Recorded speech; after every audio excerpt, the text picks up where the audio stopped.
Dear, hello, hello, hello. Ayan, so tayo po ay mag-collective reading. Kukuha tayo ng 9 cards. No, 12 cards in total. Okay, 12 cards in total, my dear. Okay. 12 cards in total tayo. Tingnan natin. So, dito, 6 cards. And doon sa isang card natin doon, 6 cards din ulit. Okay? So, 12 cards in total. So, habang hinahanap natin, my dear, yung mga cards mo, magre-reminder lamang ako. My dear, ang gagawin natin ngayon is general collective reading. So, hindi po ito 100% na magre-resonate para sa ating lahat. So, please, my dear, lower your expectation pagdating po sa mga general collective reading. Okay, my dear? Dalawang card na lang ang kailangan ko. And kailangan kong bawasan to kasi nahihirapan ako mag-shuffle. Okay? Ay, may pa-bonus ka yata. Okay, may pa-bonus ka dito. Okay? Ayun, may pa-bonus ka. Pa-bonus. Ayan, may pa-bonus ka na card. Dapat 6 lang to. And meron kang additional na 1 card. Okay? So, tingnan natin, dear. First card mo over here is energy to, my dear, ng pananakit. Okay? Baka sinaktan ka ng physical. Okay? Baka physical to, my dear, sinaktan ka ng isang tao. Kasi kung makikita mo dyan, my dear, sa ating image, nakahawak siya sa kanyang mukha and then para siyang sinampal, okay? So, baka merong energy ng pananakit, okay? Pwede itong physical or pwede itong emotional, okay? We have here the energy of the 10 of Cups, okay? So, posibleng family, posibleng relationship, maybe your partner is sinasaktan ka. Once again, I hope na hindi to physical, okay? I hope na parehas, no? Emotional or physical, hindi to nangyayari talaga. Pero based dito, my dear, merong pananakit na nangyayari. Okay?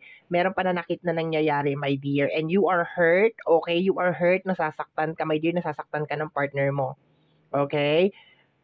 We have here the energy of the devil. Okay? Kung makikita mo, ayan, may sungay siya. Ayan.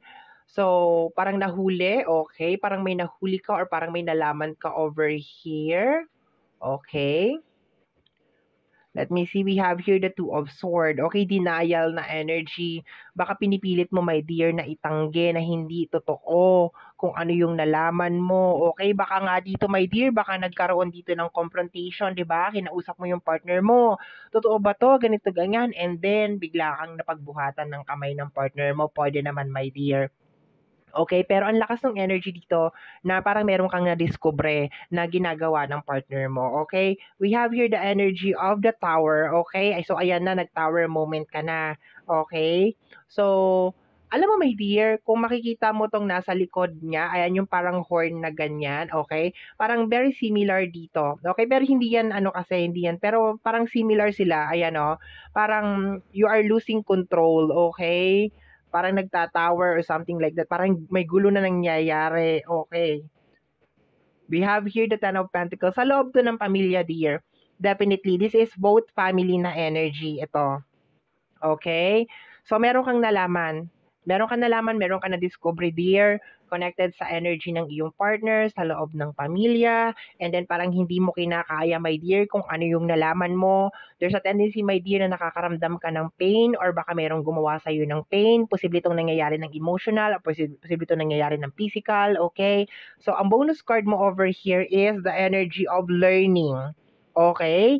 So, sa energy ng learning, okay, meron kang nalaman, okay? I can feel talaga, my dear, ang lakas dito, meron kang malalaman or meron kang nalaman, my dear, na parang hindi mo talaga matanggap or parang hindi ka talaga makapaniwala, dear. Okay? Nagkakaroon ng tower dito. So, definitely parang nagkakaroon ng tension sa loob ng relationship or sa loob ng family. Okay? So, tingnan natin, my dear. So, dapat ano lang to, dear, ha? 6 cards lang to.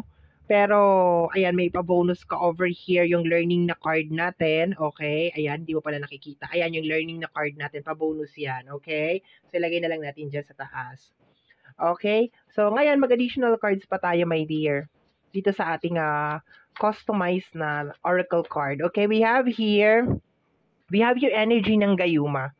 Okay, we have your energy na gayuma. So, baka mayroong mga issue na may kinalaman sa gayuma, baka ginayuma yung partner mo, or baka ginayuma ka, okay, mga ganun na energy, basta may kinalaman may dear sa energy ng gayuma, or baka iniisip mo, hindi naman siya ganito dati, hindi naman niya ako sinasaktan, hindi naman niya ako napagbubuhatan ng kamay, or hindi naman niya kayang gawin sa akin to, baka nagayuma to, or something like that. Okay, so may gayuma na involved over here. Okay, we have here dream come true, okay? So, meron kang dream come true, okay? Hindi ko maano kung saan tong dream come true na to, okay? So, tingnan natin. Kasi, parang hindi siya umaakma. Pero, titingnan natin mamaya, my dear, ha? Okay, ilalas na lang natin yung dream come true na yan. Okay, let me see.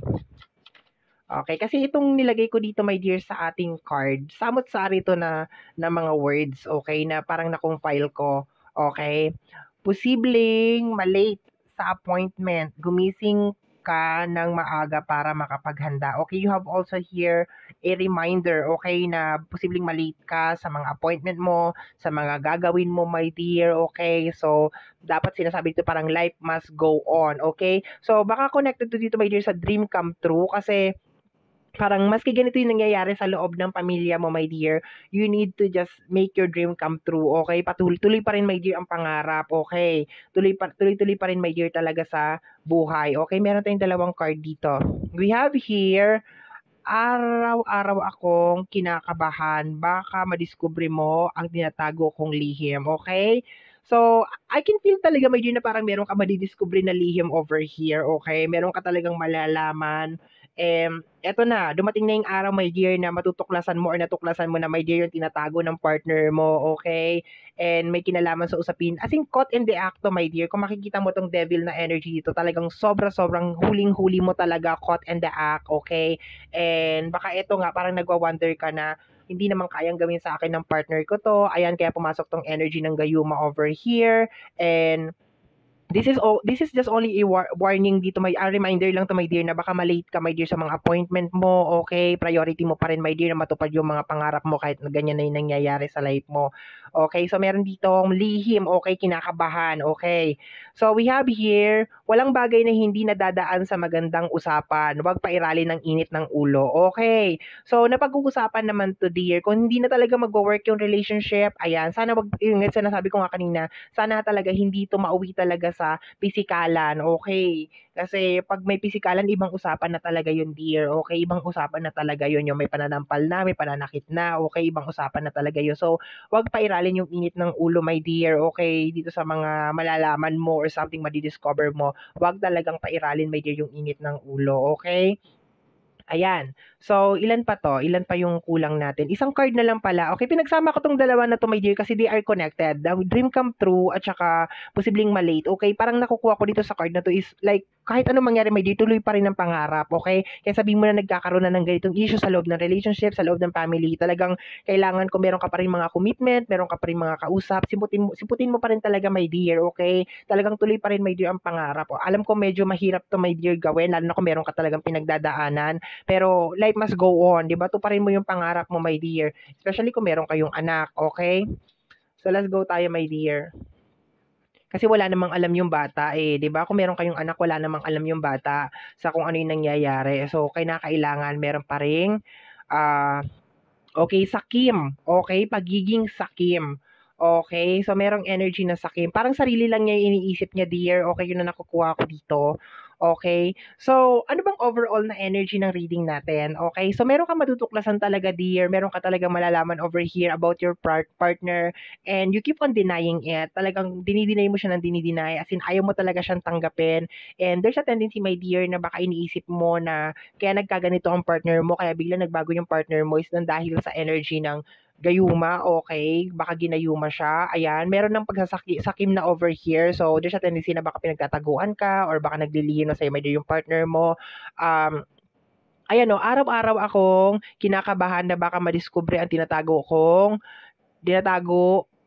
baka madiskubre mo ang tinatago kong lihim. Okay, madiskubre mo ang tinatago kong lihim. Ibig sabihin, araw-araw siyang kinakabahan, my dear, na madiskubre mo yung tinatago niya na lihim. Okay? Which is, eto na nga, nangyari na nga, nadiskubre mo na, my dear. Ang problema is, parang, ayaw niyang umamin. Yun ang nakukuha ko over here. Kahit na caught in the act mo na talaga, huling-huli mo na talaga, my dear. I think this is a sign also of pagiging guilty kasi masyado siyang defensive. Nararamdaman ko, my dear, na masyado siyang defensive over here. Ayan, posibleng malate. Okay, so once again, kung meron kang mga appointment, meron kang trabaho, okay, priority mo talaga yun, dear. Kasi life must go on, okay, dream come true, okay. So, pagpatuloy mo pa rin, my dear, yung iyong mga pangarap. Okay, laban-laban lang tayo, my dear, okay? So, my dear, ito ang iyong collective reading. Somehow, my dear, kung nagustuhan mo ang ating collective reading, don't forget na mag-subscribe. Click, my dear, ang notification bell para ma-update ka every time na meron tayong mga bagong upload. And free to like, free to share, free to comment sa lahat po ng ating mga videos. Once again, my name is RJ, also known as Apo J. Maraming salamat po. And until next time, bye-bye. Thank you, my dear.